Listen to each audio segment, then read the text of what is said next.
It's Thursday, June 8th. I'm Priyanka Arabindi. And I'm Juanita Tolliver, and this is What a Day, where we're still processing the finale of The Ultimatum, Queer Love. Yeah, I need to catch up on this. So does it really take 3 hours just to watch a single episode? Because that's what I'm hearing. When I tell you, you will be gagged. You'll need to rewind and replay everything. Just trust me on this one. On today's show, former Vice President Mike Pence has thrown his hat into the ring for the 2024 presidential race. Plus, federal regulators are cracking down on cryptocurrency. But first, smoke and haze from Canadian wildfires have enveloped the east coast of the United States. Nearly 75 million people across the Northeast, Southeast, and the Midwest are under air quality alerts.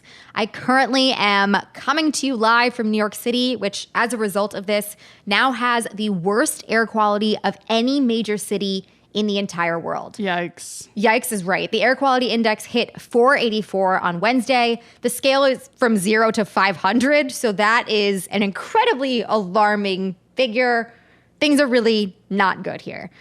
To paint a picture for all of you, it has been hazy here since Tuesday afternoon. It's only gotten worse since then. Visibility is down during the daytime. It was this eerie orange color outside. It smells smoky even when you are inside, like me. I haven't left my apartment all day, and I feel very lucky to have been able to do that. I personally have developed a raging headache, which might not be the kind of details you come here for, but feels like it's just kind of letting you in on what it's like. But Juanita, I know you're on the East Coast as well. How are you doing through all of this? I mean, my area doesn't look like Mars, like New York yet, but what I have noticed is that people aren't taking this seriously. When we walk the dogs, we see people riding in their convertibles, like chilling, no masks, no worries, no nothing. But I feel like that's going to change soon. Yeah. Tell us more about where the smoke is coming from, though. Yeah, so in Canada, hundreds of wildfires have been burning for weeks now, which I don't know if we grasp the magnitude of that. That's huge. Warm and dry conditions there have put the country on track for its worst ever year for wildfires. I mean, the year not halfway through even at this point, so that does not bode well. It truly is a disaster of epic proportions. And not only for Canada, as we're now seeing. The smoke has already hit places like New York and Philadelphia. More is expected to arrive in the DC area by the time we record this on Wednesday night, and it could move much further than that. According to analysis from a Stanford University researcher, the smoke impact on Tuesday alone was the third worst in the U.S. since 2006. Though regions in the West Coast have experienced higher levels of exposure during their own wildfires, the impact of this is thought to be higher because it's affecting so many densely populated areas in these East Coast cities and the surrounding areas. Yeah, and it makes me think of what our producer Lita mentioned, like spending an hour or a few hours outside is like smoking a half a pack of cigarettes, and that is ridiculously scary. Yeah, I believe it. How long are these conditions supposed to last? That's a really good question. It could take several days for the air to clear up. In New York City, the unhealthy air quality is expected to stay through this morning and could last through the entire day. Forecasts show that from tonight to Friday, it could move further west into western Pennsylvania and Ohio. But it's tough to say exactly what will happen here because we don't know how much smoke the wildfires, which continue to burn as we speak, will produce over the following days, and if there will be any progress in putting them out. The weather conditions at the moment have also created a perfect storm, so to speak, for the smoke to hold up and stay closer to the surface. For example, if there had been calmer winds instead of the strong ones over the wildfires, the smoke would have risen and dispersed more easily, making the haze that we see and the smoke that we breathe less concentrated. But that obviously isn't what happened here. Like, we kind of are in the worst possible scenario. And you mentioned that fires are continuing to burn, and that's because there's so few resources to fight these fires. I know in Canada, they're really focused on the fires around dense areas, but letting the rest go, and that's concerning. Totally. What can we do to stay safe right now? What you just brought up is that's the reality of what's going on here. There are hundreds of wildfires. It's really scary. And if you didn't believe we were in a climate catastrophe before, you should now. But I will say there are definitely a few things we can all be doing to stay safe. Now is not the time to be outside if you can help it. I mean, skip the outdoor runs, skip the errands or trips that you might not need to make. Keep your windows closed. I know a lot of people in New York City were told to work from home today. If you can't do that, you need to commute to work or have to go outside to get groceries, to walk your dog. Wear an N95 or a KN95 mask. Most people became familiar with these kinds of masks during COVID. They can keep most of the smoke particles from damaging your lungs. Certainly much better than if you're just going out and breathing the air normally. Obviously, if you have an air purifier, now is its time to shine. Use it if you have it. But also if you have air conditioning, run it. That can help recirculate the air inside your home. Turning on your fan to circulate the air is also a good idea. Just anything to get the air moving. And also there are some things that we can avoid that you might not even think of. I mean, steer clear of burning candles or lighting fires, frying food even inside your home at this time. You just want to take it as easy as you can on your lungs while these conditions are so bad because your lungs are already contending with a lot with the air quality. You just don't want to overtax them. And of course, if you're able to, check on anyone you know who may be vulnerable. If you have older neighbors, if you have friends with asthma, if someone's coming to mind as I'm saying this, check in with them and just see, how is it like where they are? Is there anything that they need? Because for these people, it's not quite as simple as throwing on a mask and going outside. If they need something, that could be even more damaging for them. And you know who else folks need to check in with? All those climate-denying Republicans who refuse to believe that all of this will keep happening and keep getting worse. Yeah, I'd love to get a comment from them right now. It feels real quiet. Real quiet. In other news, nearly 4 days after shooting Ajike AJ Owens through a closed door in Ocala, Florida, Susan Lawrence has been arrested by the Marion County Sheriff's Office and charged with manslaughter with a firearm, culpable negligence, battery, and 2 counts of assault. In Florida, manslaughter with a firearm is a first-degree felony charge, and it's punishable by up to 30 years in prison.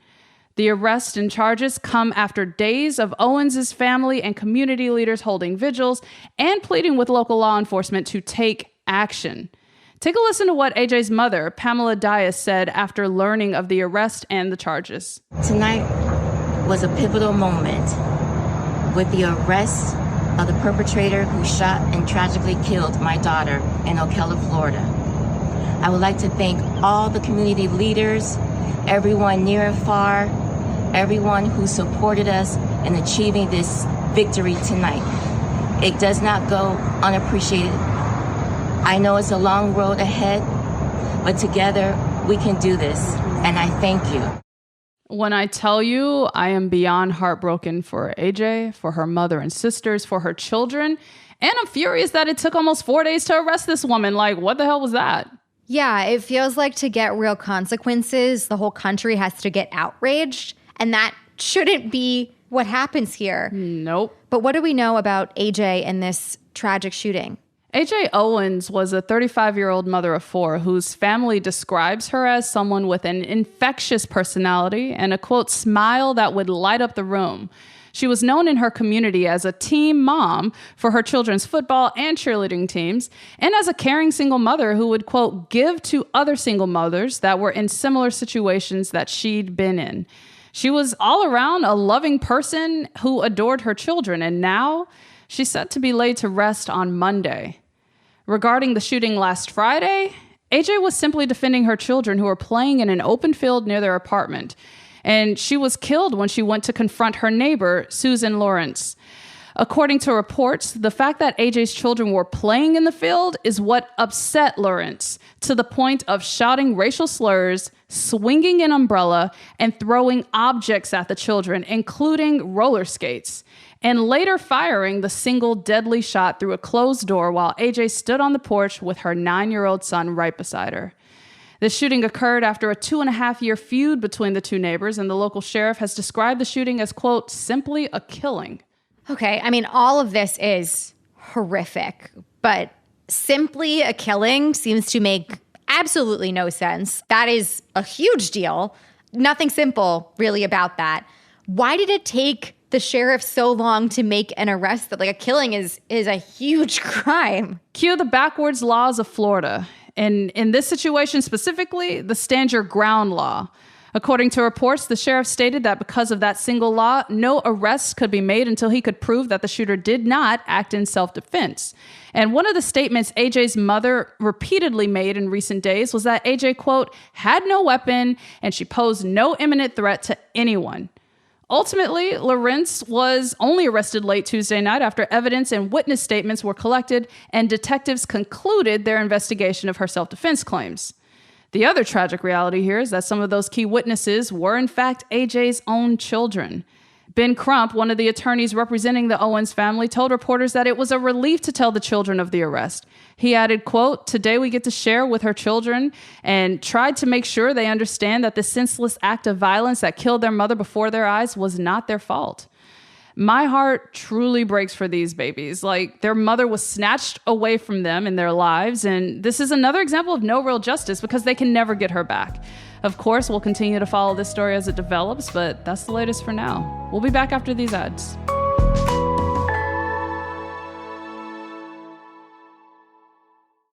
This Father's Day, find the perfect gift for the dad who loves the perfect yard. Right now, save $50 on the Steel FSA 57 battery trimmer set. Set includes the FSA 57 battery trimmer plus the AK10 battery and AL101 charger. Offer only $149.99. Real STIHL. Find yours at STIHLdealers.com. $199.99 MAS SRP. Offer valid through 6/18/23 at participating dealers while supplies last. Curiosity pushes you forward, leading to new discoveries. Mayomi uses the best that coastal California has to offer, which has resulted in wines that taste like no other. Enjoy the bold flavors of Mayomi Pinot Noir, Cabernet Sauvignon, Red Blend, and Mayomi Bright, Mayomi's new lower alcohol Pinot Noir. Discover the unrivaled taste of Mayomi at shopmayomi.com. That's shopmeiomi.com. Mayomi, flavor forward. Please enjoy responsibly. Mayomi Wines at Campo, California. Beauty is in the eye of the beholder. But what happens when it's in the eye of a scientist? On the Beauty at Work podcast, sociologist Brandon Vajanathan explores how beauty affects us, how it shapes our brains, behaviors, organizations, and society. The first season examines beauty in science and builds on the world's largest study of the role of aesthetics in science. To learn more, visit beautyatwork.net/podcast. Subscribe wherever you get your podcasts. Let's wrap up with some headlines. Headlines. Former Vice President Mike Pence is now the latest candidate to squeeze into the GOP's clown car of 2024 presidential candidates. Just a terrible clown car to be in, if you ask me. He kicked off his campaign yesterday in Iowa and got just about as spicy as mother would let him on a weeknight. Yikes. By denouncing his ex-boss, former President Donald Trump. Pence questioned Trump's conservative principles, though he mainly focused on his break from Trump during the January 6th riot and his refusal to go along with Trump's scheme to overturn the 2020 election. Remarkably, he made that point in the absolute most boring way possible. Take a listen. On that fateful day, President Trump's words were reckless. They endangered my family and everyone at the Capitol. But the American people deserve to know that on that day, President Trump also demanded that I choose between him and the Constitution. This man sounds like unseasoned chicken. He's dry as hell. And he's refusing to even get to the point of literally this armed mob was chanting, "Hang Mike Pence." And that's the energy you got in response? This man thought he really did something with those pauses. He just really thought. Which he said, add dramatic effect. No. Seriously, sir. How many times do we think he practiced that in the mirror? That just, whew. Anyways, for what it is worth, no other Republican candidate has bothered to mention January 6th in their announcement speeches. Kudos to you, Mike, for doing the absolute bare minimum. Keep doing your thing in the mirror. I'm sure you'll only get better from here. How about you add the ultimate pause and just drop out tomorrow, Wouldn't mind. The Securities and Exchange Commission went after two of the biggest players in crypto this week. On Monday, it sued Binance, the world's largest crypto trading exchange, accusing the platform of fraud and mishandling customer funds. Less than 24 hours later, regulators filed suit against Binance's US-based competitor Coinbase for allegedly operating as an unregistered brokerage. While the prices of Bitcoin and other major tokens have since rebounded, the action could pose an existential threat to the largely unregulated industry of invisible internet money. That's because in the case against Coinbase, the feds argue that cryptocurrencies should be treated as securities, like stocks in a company, and not like commodities. Think gold, cash, or tickets to see Beyonce. Terms we understand. I mean, clearly. So if you're still holding on to your crypto coins for dear life, consider this. In its complaint against Binance, the SEC cited the company's chief compliance officer, who sent this message to one of his colleagues in 2018. Quote, "We are operating as a fucking unlicensed securities exchange in the US, bro." What the fuck was that? Like, okay, one, There's so much. your Slack messages are record.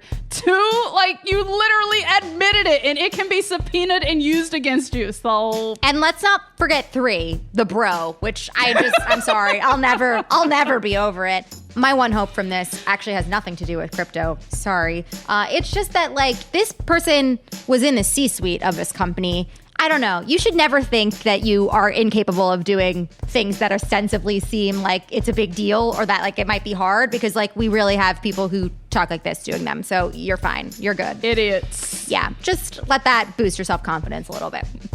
Anyways, Chris Licht, who spent a tumultuous year as the chair and CEO of CNN, is now out of a job. His abrupt exit comes after he faced a volley of criticism over questionable decisions he made at the cable news network, including last month's quote-unquote town hall with Donald Trump. And just last week, Licht was the subject of a lengthy and scathing profile in The Atlantic detailing his rocky tenure at CNN. And in other media news, the Los Angeles Times yesterday announced that it plans to cut 74 newsroom positions. In an email to staff, the LA Times' executive editor said, quote, "The restructuring stems from the same persistent economic headwinds facing news media across the country. It's the first round of job cuts at the paper since it was acquired by billionaire Patrick Soon-Shiong in 2018. The LA Times does really indispensable, really important work. This is Seriously. really a blow to news consumers, to all of us.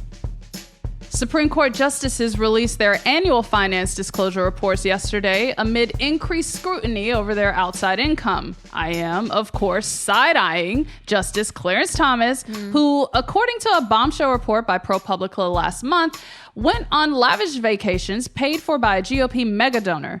Unsurprisingly, Thomas asked for a 90-day extension to file that disclosure, as did Justice Samuel Alito. Good luck with that. Of course they did, you know? Right.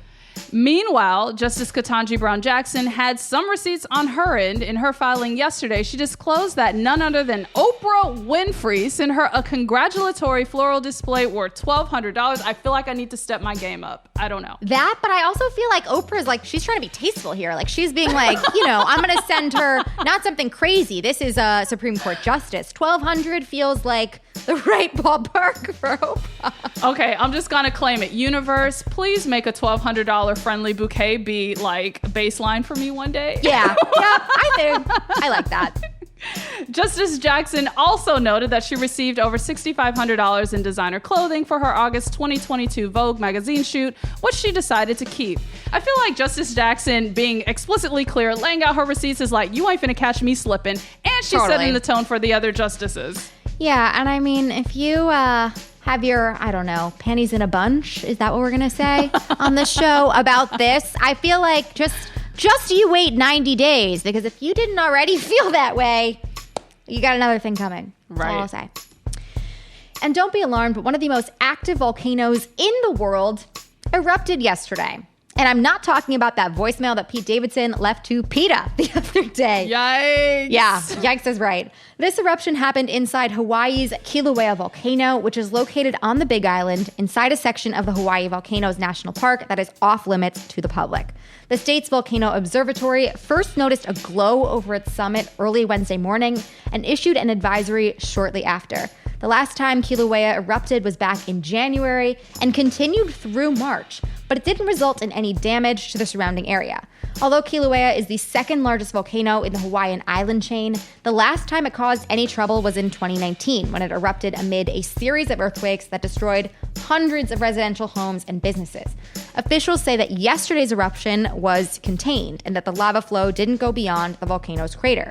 State volcanologists say that they will keep monitoring the area as the eruption continues. Okay, one, volcanologist is a cool-ass title. I want it. I need it.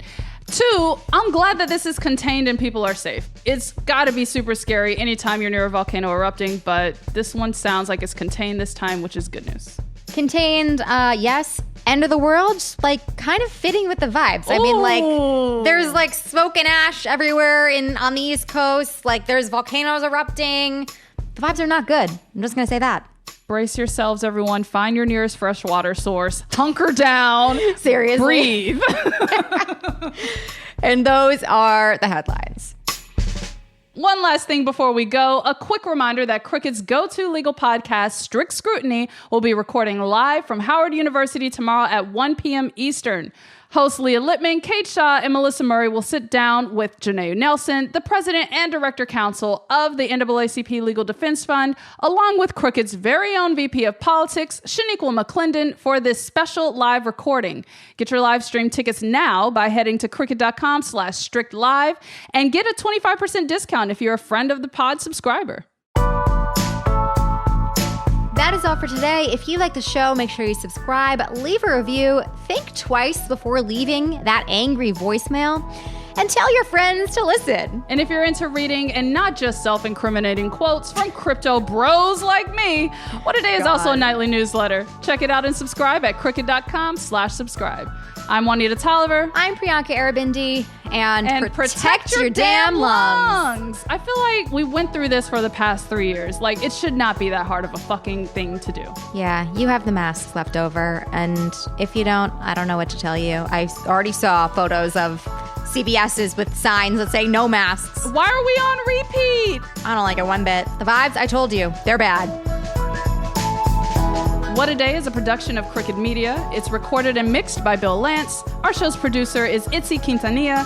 Raven Yamamoto and Natalie Bettendorf are our associate producers, and our senior producer is Lita Martinez. Our theme music is by Colin Gilliard and Kashaka.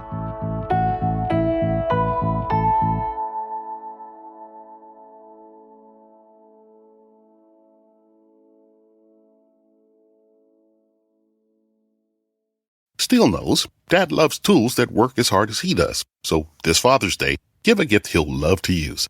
Right now, save $50 on the Steele FSA 57 battery trimmer set. Set includes the FSA 57 battery trimmer, plus the AK-10 battery and AL101 charger. All for only $149.99. Real Steele. Find yours at SteelDealers.com. $199.99 MAS SRP. Offer valid through 6/18/23 at participating dealers while supplies last.